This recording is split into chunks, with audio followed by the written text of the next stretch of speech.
Hello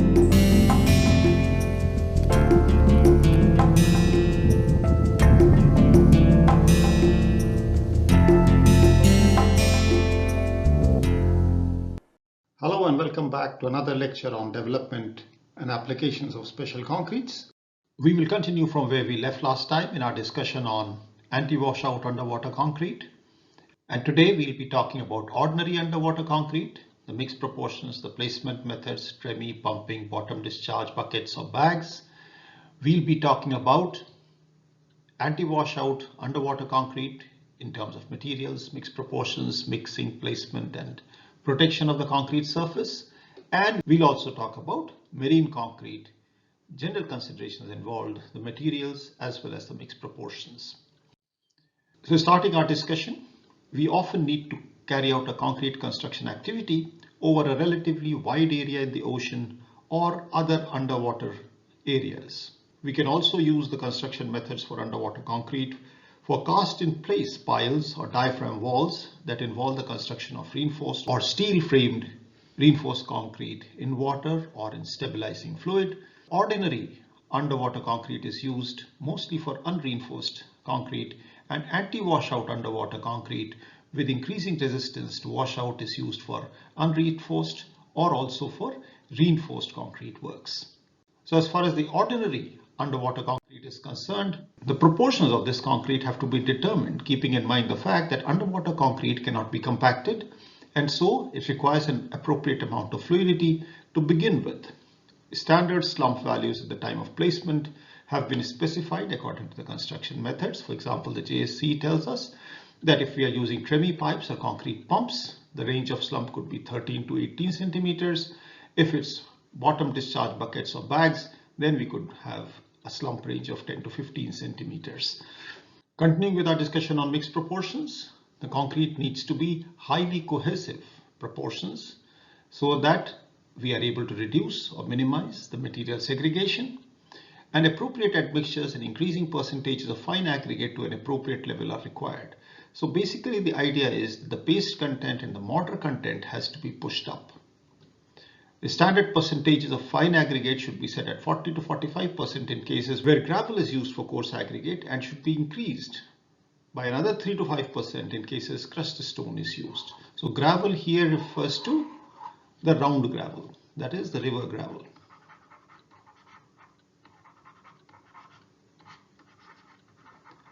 So the gravel here refers to the round gravel or the river gravel, and in case of crushed stone, a further increase of 3 to 5% is recommended over and above the 40 to 45 which is supposed to be used as a base. Compressive strength of underwater concrete placed by tremie may sometimes be reduced to approximately 60% of the compressive strength of a standard specimen if the distance of flow from the tremie exceeds 3 meters. An appropriate account of that has to be made. That suggests that concrete is likely to be subjected to washout in the vicinity during underwater placement and have its strength reduced. In order to minimize the strength reduction and resultant concrete quality deterioration, and to ensure ease of construction, rich mixes are desirable for underwater concrete. At times, additional cement is recommended to be added over and above what is prescribed or determined by way of mixed proportions.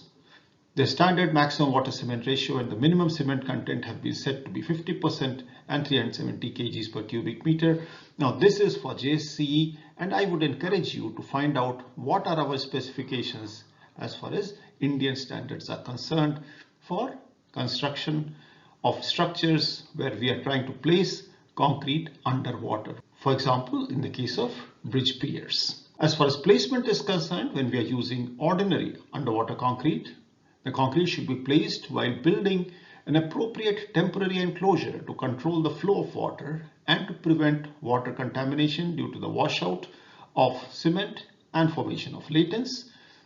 If no complete enclosure is built, or if no complete enclosure can be built, concrete should be placed at least by ensuring that the flow velocity has been reduced to 5 centimeters per second or lower. So this value, of course, is up to us. One specification can give one value, another specification can give another value depending on the stop period construction situation. Letting the concrete fall in water causes material segregation and washout of cement, and therefore the fall through water for normal concrete must be minimized. Surface latents shall be removed at the end of placement of a lift before starting the placement of another lift. That's the usual practice that we follow. Removing latents is very demanding, especially in the case of underwater concrete, and the placement of concrete should therefore not be suspended until the designated height or the water surface is reached, when suspension is inevitable. So these are things which are often laid down as guiding principles, and the actual construction procedures drawn up based on that.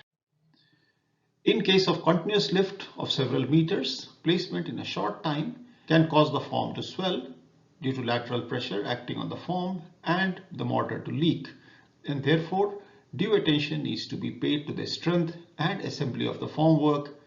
In order to minimize concrete segregation at the contact of water, the tip of the tremie and pump should be fixed during placement. No bottom discharge buckets or bags should be used except for structures that are not so important because they cannot enable a continuous concrete placement, and the quality of concrete placed is not sufficiently reliable. So what this document, for example, the JSC document, gives is that bottom discharge buckets or bags is not highly recommended method of construction using ordinary underwater concrete because it is not continuous and the quality of concrete is not sufficiently reliable. When you are using tremie pipes, the tremie pipes shall be watertight and should be sufficiently large to enable the free fall of concrete. 25 centimeter inner diameter tremie pipes are frequently adopted where the water depth is 3 meters or less, but that diameter could be in the range of 30 to 50 centimeters if the water depth is more than 5 meters. The inner diameter of the tremie pipe should be approximately 8 times the maximum size of coarse aggregate. So if you're looking at 25 to 40 mm of coarse aggregate, then obviously you're going to need a 35 to 40 centimeter or a 30 centimeter to 50 centimeter kind of a diameter, which is mentioned here. Letting the concrete that flows out at the bottom end of the tremie flow in the water for a long time deteriorates the concrete quality, and therefore we need to be sure how many tremies that we will use. And one of the guiding principles available to you is that the area where the concrete can be placed by a single tremie is generally limited to approximately 30 square meters. Now you can work out the diameter and try to see that, okay, for a given tremie, what is the kind of radius over which the concrete is expected to flow from that particular tremie, and we need to have another tremie in case the required diameter is more than that. Continuing with our discussion on placement using tremies, the contact of water and concrete should be prevented by using the tremie pipe with a cap at the tip or inserting a plunger at the start of concrete placement. To prevent water from entering the tremie pipe during concrete placement, the bottom end of the tremie should be embedded and kept embedded in the concrete already placed. And when using a special tremie pipe, its applicability and use shall be examined carefully. We should be careful about the material, the thickness and the diameter of the tremie pipe. This picture here shows the placement using tremie pipes. So we may need to use flange joints as shown here because those pipes come in certain lengths, and make sure that this end always remains in the concrete which has been placed, and the diameter here over which we can use a single tremie is also given to you, the 30 square meter guideline. So these are some of the things that you can take as guidelines when you're using underwater concrete, ordinary underwater concrete, using a tremie and doing underwater construction.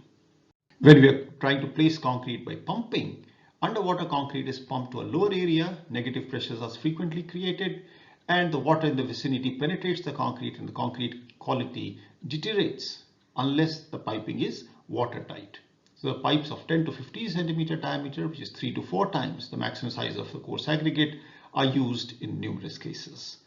The area in which the concrete can be placed if you are using pumping is approximately or is limited to 5 square meters.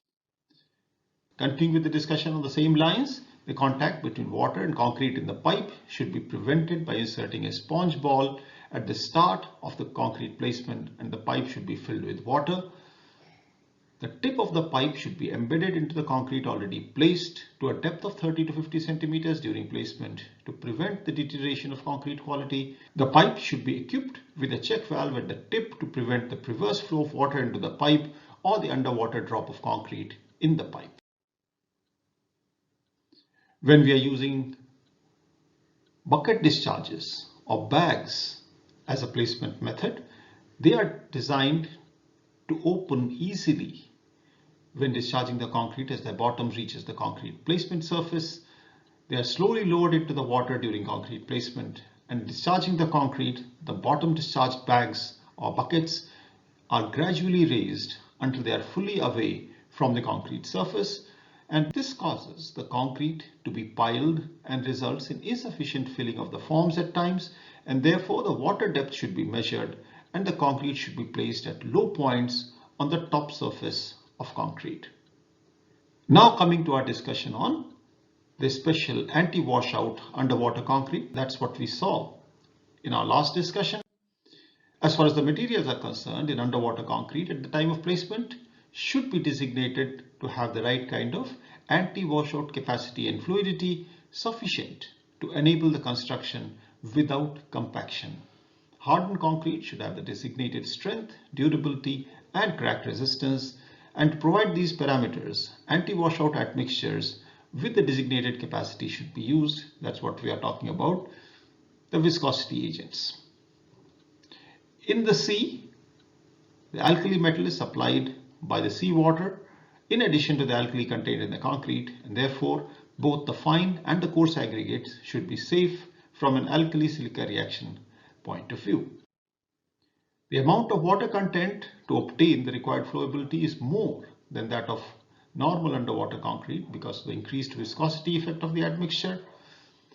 To avoid the excessive increasing of water content, high range water reducers are used in an appropriate amount, and some combination with these agents and the chemical admixtures for the resistance to segregation, which is the viscosity agents, may have a negative effect on the performance of each other. So basically these viscosity agents and the high range water reducers, they are pulling the concretes into opposite directions, and therefore the compatibility, the dosages will need to be determined together through appropriate trials.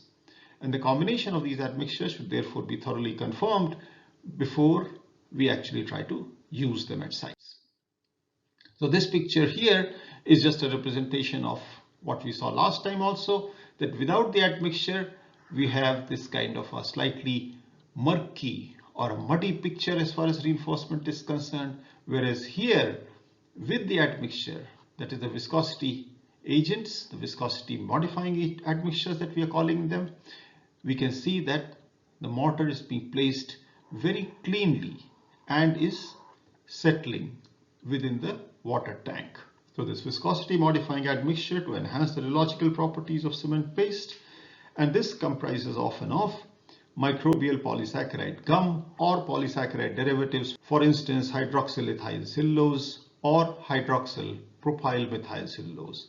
So these are the kind of chemicals that actually become a part of the viscosity modifier, which becomes a part of the concrete, which helps us achieve this segregation resistance in concrete, which facilitates the development and use of the anti-washout concrete. The anti-washout admixture is substantially influential in enhancing the cohesiveness of concrete that is poured in water. So we are now using this word cohesiveness as another property of concrete.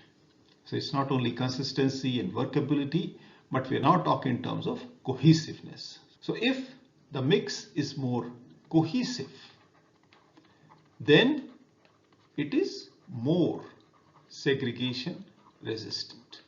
If the mix is less cohesive, the concrete will segregate easily. The particles are not bound to each other. They don't have much of an affinity with each other. So that is the idea of cohesiveness. So I'm leaving it to you to just think about this cohesiveness as a property and have your own image as to what the cohesive nature of the paste would be, and keep this picture in mind, that this is the normal cement paste, this is with an admixture which has imparted a certain amount of cohesiveness to the paste. Now, as far as proportions are concerned, used for various structural constructions, from small scale consolidation of rubble mounds to large scale bridge pier constructions, wide variety of types such as unreinforced concrete, and steel framed reinforced concrete. And the mixed proportions need to be determined using tests that appropriately take into account conditions such as the underwater flow distance, degree of water pollution prevention, and underwater drop height, and the structural conditions such as the clearance of reinforcing bars so as to achieve designated strength, underwater resistance to segregation, fluidity, and durability. So here are the parameters which will govern the choice of mixed proportions. This parameter here is the degree of water pollution prevention. That is, somebody can say that, well, I do not want more than a certain amount of cement to wash out. This can be laid down in any quantitative manner, and we have to design our proportion in a manner that that particular anti-washout requirement is met. And your proportion has to also meet requirements such as the underwater flow distance, the distance between reinforcing bars, and so on.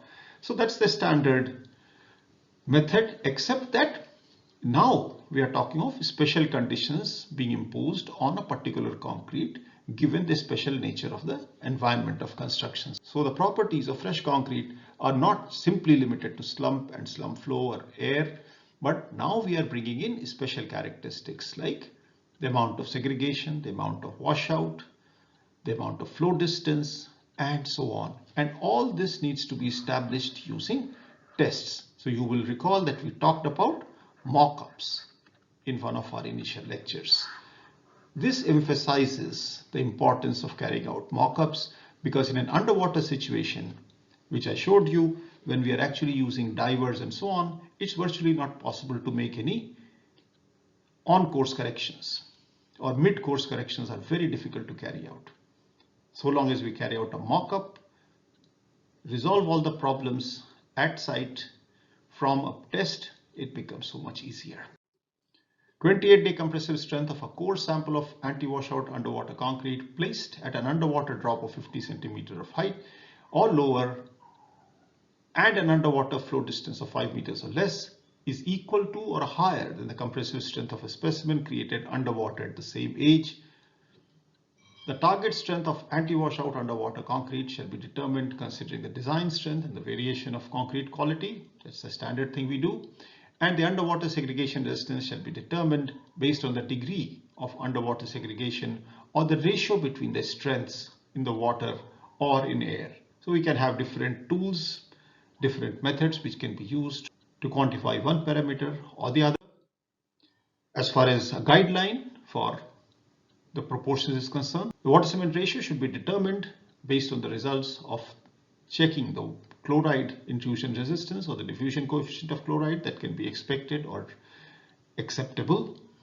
When determining the water cement ratio, considering the effects of corrosion on reinforcing bars and chemical actions of concrete, the standard maximum water cement ratios are shown here. So in fresh water, seawater, for unreinforced concrete, the maximum values are 65 and 60, but for reinforced concrete, the maximum values are 55 and 50. So here are the maximum permissible water cement ratio values from the point of durability.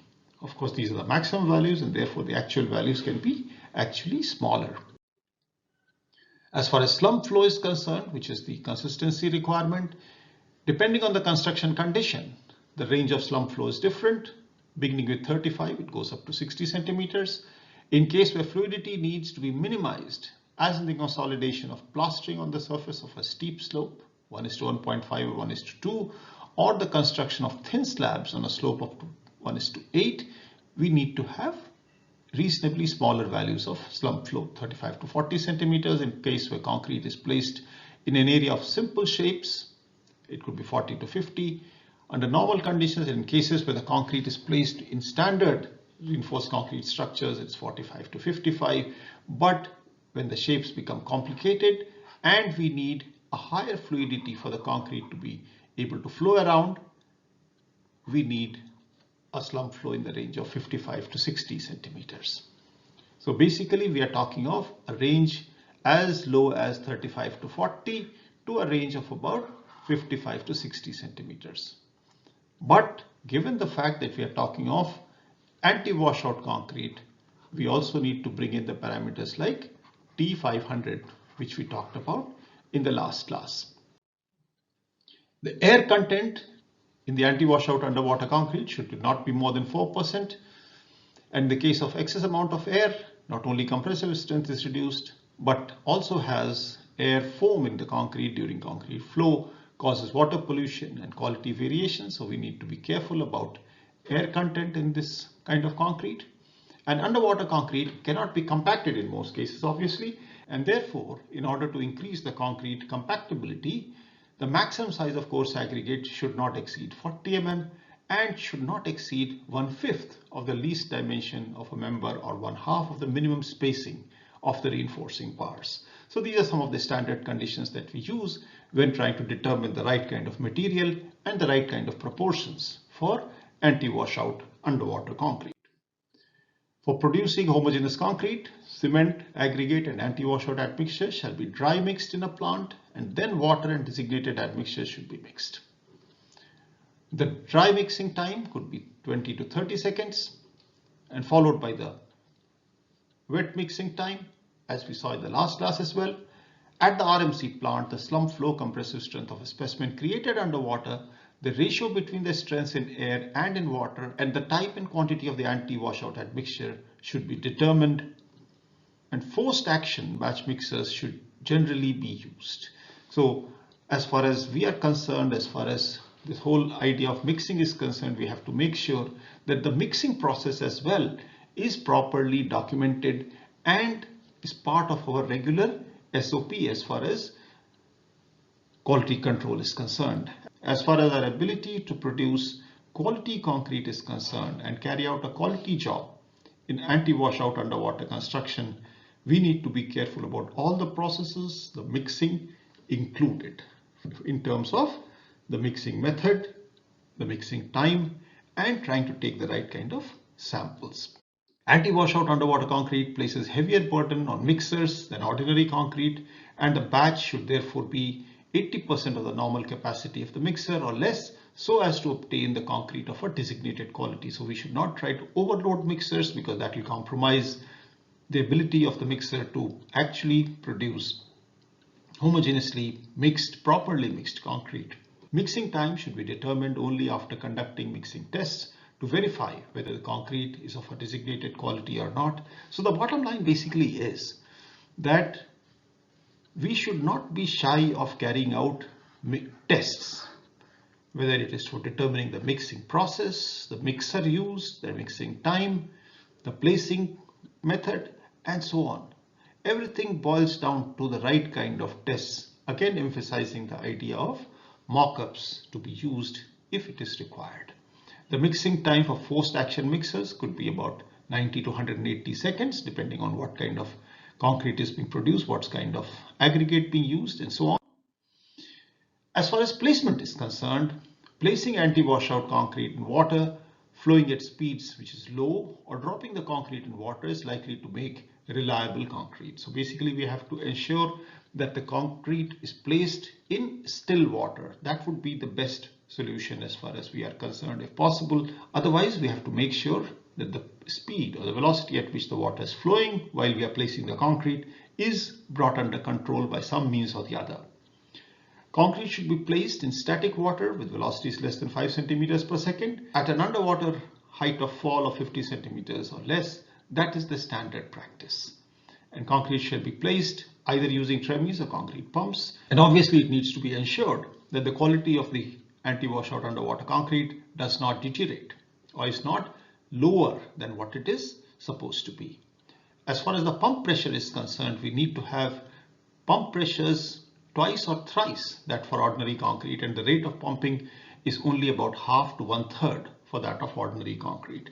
That's possibly related to the fact that the concrete that we are using here is extremely viscous. So as the viscosity of the fluid being pumped increases, you need to have more powerful pumps, and their capacities, so the utilizations and the rate of pumping will go down. The anti-washout concrete has higher fluidity than ordinary concrete and causes little or no deterioration as far as flow is concerned. Ideally placed, anti-washout concrete has higher fluidity than ordinary concrete, and properly placed, there is no cause for any deterioration in the quality due to flow. Area to be covered by a tremie or a fixed pump pipe may be increased compared to an ordinary underwater concrete, and the underwater flow distance should be held to 5 meters or less, because letting the concrete flow excessively induces quality deterioration and heterogeneity in the concrete mass. As far as protection of the concrete surface is concerned, we must be careful, since anti-washout underwater concrete requires a long setting time. The concrete shall be protected from the surface's cover by flowing waters or waves before the concrete hardens after placement. So we have to make sure that the concrete is properly protected. The surface is properly protected from flowing water or waves, at least till the time that it is hardening. If subjected to direct effect of flowing water or waves, the cement may flow out and the concrete surface may get scoured. Protective measures should be taken by covering the concrete surface with a membrane or installing a form to the height required to prevent the flowing of water or waves from directly affecting the concrete surface. Coming to the last part of our discussion today, which is the concrete for marine structures. Marine structures are those that are in tidal areas or below sea level and are subjected to direct action of seawater, and structures that are constructed on land or above the sea level and are subjected to the action of waves, seawater splash, small members installed on the seashore, large marine floating structures, large or deep sea marine structures. These are some of the examples of what we call marine structures, or what we are including in our ambit of definition of marine structure. As far as general considerations involving the concrete for use in marine structures is concerned, measures need to be taken to prevent the quality deterioration of marine concrete during the service life due to corrosion or any other reason. And concrete for marine structures shall be constructed fully considering the construction conditions, environmental conditions, and the effect of ships. Due care shall be exercised for the environmental protection to prevent the pollution of the marine environment or adverse effect on the ecosystem in the neighborhood of the construction site. And concrete in marine structures is subject to gradual damage due to damaging action such as physical or chemical actions of seawater, metallurgical actions, and impact of friction caused by waves or drifting solids in the sea. Chloride ion penetration into concrete is highly likely to corrode the internal steel that we have if it's a reinforced concrete structure. And in cases where concrete alone cannot meet the performance requirements, the concrete surface should be coated or provided with adequate protection in the marine environment, or epoxy coated reinforcement should be used such that the appropriate kind of service life to the structure is ensured. So without getting into a detailed discussion of reinforcement corrosion and the kind of steps that need to be adopted to address this problem, let's quickly go through some other materials. The blast furnace slag cement and fly ash cements are highly resistant to the action of seawater. Portland cement with a lower C3A content is highly resistant to seawater, but with a low C3A, it has a lower capacity for immobilizing the chloride ions, and therefore it can have some implications as far as corrosion is concerned. Water cement ratio should be reduced to produce a concrete with a low permeability. Now, as far as aggregates are concerned, there are undesirable properties in aggregates which we must avoid. Crumble easily, have joints, low strength, high absorption, swelling, and seawater may accelerate alkali aggregate reaction, and therefore the reactivity of aggregates needs to be fully examined before a final decision to use a particular aggregate is made. As far as admixtures are concerned, replacing cement with appropriate amounts of ground granulated blast furnace slag or fly ash could be options, as we've discussed before. Watertight concrete, highly resistant to chemical actions of seawater. Control the chloride diffusion or the movement of chlorides in concrete. Silica fume is another possible mineral admixture to be used. That improves the capacity of concrete for controlling chloride penetration and resistance of chloride to seawater. When it comes to chemical admixtures, air entraining agents, water reducers, air entraining water reducers, high performance air entraining water reducers, and so on, they are all candidates for use in this concretes. They improve the concrete workability and result in production of highly durable watertight concretes. These chemical admixtures provide a high resistance to heavy metallurgical action and are fit for use in concrete and marine environment. Continuing our discussion with the materials for use in marine structures, as far as anti-corrosives are concerned, these are applied to the concrete surface. And it could be linings in the form of organic materials such as epoxies, urethane, or polyester resins, and materials mainly comprising polymer cement mixed with SBR, which is styrene butadiene rubber, and acrylic and ethylene vinyl acetate copolymers. Engineers must be careful that materials may not have been proved effective in actual structures or long-term behavior is not known, and therefore we should be careful in accepting or trying to use a material for the first time in a site unless it has a proven track record, either by way of actual use or by way of some appropriate tests carried out under certain conditions. And the quality often varies greatly for one and the same material according to the construction conditions. When selecting anti-corrosives, tests should be conducted and carried out, or selection should be based from past examples of construction. Embedded forms or permanent formworks using PIC, which is polymer impregnated concrete, or cement concrete with synthetic resin impregnation in the voids can be also used as anti-corrosive measures. As far as steel is concerned, in cases where steel is subjected to cyclic loading, special care needs to be taken to ensure prevention of corrosion, as it could greatly reduce the fatigue strength. In cases where high tension steel like pre-stressing steel is subjected to stress exceeding 60% of its tensile strength, the steel is likely to suffer stress corrosion as well, and appropriate countermeasures need to be taken in that case. Continuous fiber reinforcing materials have recently been used as non-corrosive reinforcement, and a discussion of continuous fiber reinforced material is not part of this discussion. If we have the time, we'll touch upon it towards the end of this series of lectures. Coming to the mixed proportions for concrete and marine structures, the concrete members are likely to be subjected to various actions as freezing and thawing depending on the temperatures involved, chemical action of various types of salts contained in seawater, and what we are encountering is two situations: the material deterioration of concrete and the steel corrosion. These two things are likely to happen over a long period of time.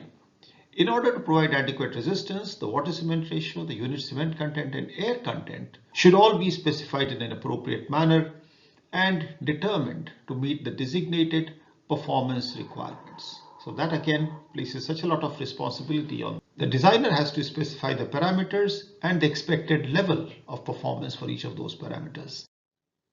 When constructing concrete under unfavorable conditions affected by seawater or tidal action, which is typical in the case of marine structures, the water cement ratio of the concrete should be reduced. And in fact, this table tells us the maximum water cement ratio values determined from durability considerations depending upon the environmental classification. Of course, this environmental classification is different from the environmental classification given in 456, and you can go and take a look at that as to what is the kind of classification that is given in 456 versus the kind of classification here. Here it's given as offshore air, splash zone, and undersea, and we can see that the water cement ratio values given here are for ordinary construction. When we are using concrete products or a concrete in a situation or of the nature that its quality is as much or as high as that of concrete products, then we have some benefit in terms of the water cement ratio permitted as far as offshore air construction is concerned, but no difference is allowed to you here. So basically, of course, this is a 2007 specification from JSC, and these numbers could have changed. They probably will change in the future depending on the technology that we use. The idea is to draw your attention to choosing the right kind of water cement ratio, choosing the right kind of construction method that we use, and having a match between the two for different environmental conditions. Of course, the whole game begins with classifying the environmental conditions. As far as 456 is concerned, please remember that IS 456, and that's what we keep referring to in India, 456 is not a document which is specially written for marine concrete. It is a document which has been written for general use as far as concrete is concerned. From a specialized point of view, we need to look at more specialized literature and develop our own specifications, our own construction methods as our own acceptance criteria for special constructions, special materials, special concretes that we are talking about in this particular set of lectures. Apart from the water cement ratio, there are requirements for the unit cement content, and this table here talks about the minimum cement content of concrete determined to ensure durability for different conditions. These are the environmental conditions which we saw previously. These are the two columns for different sizes of coarse aggregate, if it's 20 or 25 or it's 40. So depending on the aggregate being used and the conditions, the cement content has been set as 330, 300, 300 here, and 280 kgs a cubic meter here. Now you can always compare the requirements that are laid down here, which is as per the JSC specifications of 2007, with other similar specifications. When you're doing that, keep in mind that the exposure conditions have to be the same. So only then there is a level playing field that for a given exposure condition, given size of aggregate, what is the kind of minimum cement content that is being asked. And lastly, coming to standard air contents of concrete for marine structures, if they are subjected to freezing and thawing actions for offshore and splash zones, the numbers given range from 4.5% to say 6% depending on the maximum size of coarse aggregate. This slide gives the suggested reading and references which you might find useful in following the material which has been presented today. However, this list is by no means exhaustive, and in fact it's for that reason that I've written list incomplete, and you are requested and encouraged to look at the internet, look for more relevant material and try to understand the subject matter better. Moving on, these are some things to be thought about, a homework to do. Compare the specifications, not only IS 456 but also some other specifications. The kind of provisions that we discussed today were based on those given in JSC. You must do something about relating them to IS 456. Try to find out if there are other specifications than 456 dealing with underwater construction, marine construction as far as India is concerned. Compare them with other construction conditions or specifications not only in India, for example ACI or European conditions, the BS codes. With this, I come to an end of our discussion today, expressing my thanks as usual to all my teachers, friends, colleagues and students, and I look forward to seeing you again in the discussion of another special concrete. Possibly we'll talk about roller compacted concrete the next time, which is a very different kind of concrete. Today we talked of concretes which are flowing in nature. Roller compacted concrete is a concrete which does not flow at all. It is a zero slump concrete, and that's something which we'll probably take up in the next class. Thank you.